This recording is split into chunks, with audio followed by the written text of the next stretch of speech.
resulted in deaths. What's the solution to enhance the medical infrastructure in terms of beds, in terms of oxygen supplies, Dr. Shetty?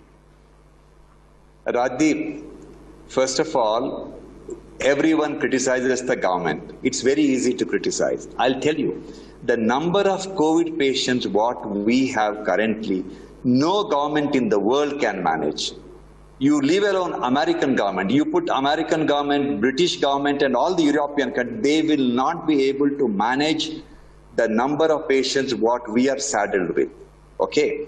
And I have done a lot of my homework to assess what went wrong with oxygen.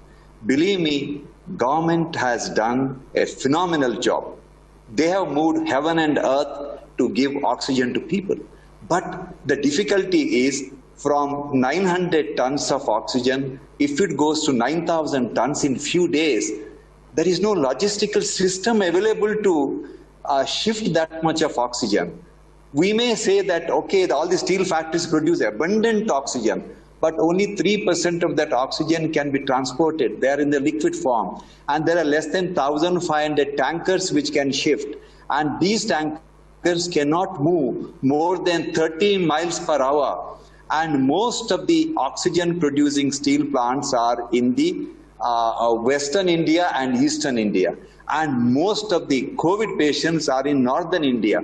These tankers have to move 1,500 kilometers. It is a Herculean task.